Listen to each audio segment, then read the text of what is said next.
Assalamualaikum warahmatullahi wabarakatuh. Hello everyone. Meet me again, Miss Radha on writing class. So, how are you today, guys? I hope you are in a good condition and ready for our class today, ya. Well, today we are going to learn about recontext. But before, I wanna ask you first. Have you ever visited the museum? Or spend your holidays in your hometown? It was a nice experience, isn't it? So, to tell your experience like that, you can write it in the form of recontext. But have you ever heard about this recontext before? What is recontext actually? Well, I know guys, you are curious about this topic. So, without any further ado, let's discuss it together and start the lesson. Well, recontext is used when the writer wants to tell the reader about a story that has happened before. In the other word, recontext is a text that retells a story, an experience, or an event that happened in the past. And then, what is the purpose of recontext?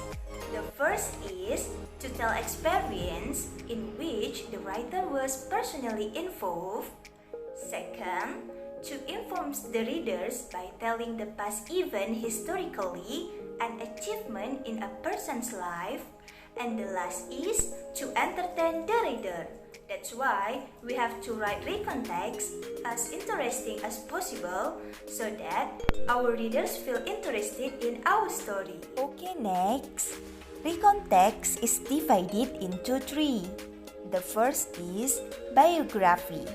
It tells about biography of certain characters, such as national figures, presidents, or other famous figures.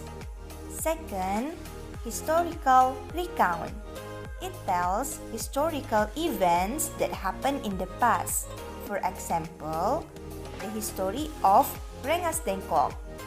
The last is experience. It tells about your personal experience, such as the story of your holiday, your experience when visited the museum, and so on. So, at this meeting, we will focus more on discussing recontext that tells the experience. It's called personal recount. Personal recount is a recontext written based on personal experience. This experience can be anything, as long as it has happened in the past. For example, the experience of your first day at junior high school, spending the holidays in your grandma's house, or the experience while visiting the museum, and so on. Okay, since this text is author personal experience, the content of the text must be factual and written chronologically to help reader understand the story in sequence. Well, to make you more understand, we will see the structure of this text. Let's go! Let's see the structure of recontext. The first is orientation. Orientation is a section to introduce the text. In these sections must contain the background information about the story, such as who is involved in the story, when it happened, and where it happened. The second is event. The event section is a core of the story. In this section, we must describe everything that happened in the story in sequence, from start to the finish. And the last is reorientation. Reorientation is a conclusion from the content of the story, or it can also be the personal opinions from the storyteller. In the other word, reorientation is an ending or closing of the story. Okay, you already know about the structure of recontext. Now, we will discuss about the language feature of recontext. As I told you before, recontext tells the event or story that has happened in the past. So, you must remember that the tenses uses must be simple past tense. If you forgot about simple past tense, you can see this brief explanation.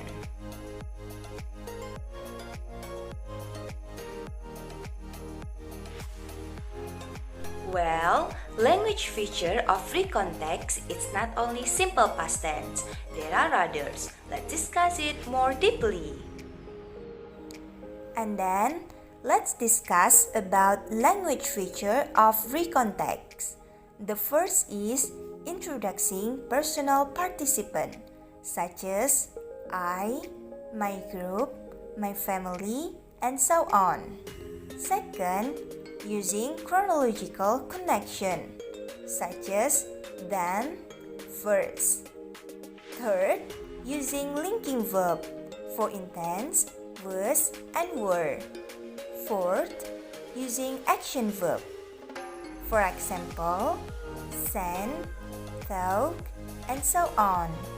And the last one is using simple past tense.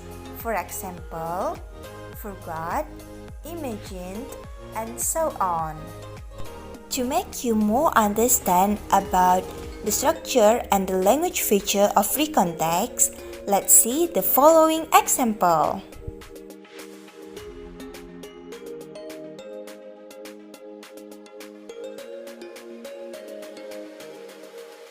Well guys, that's all about recontext for me.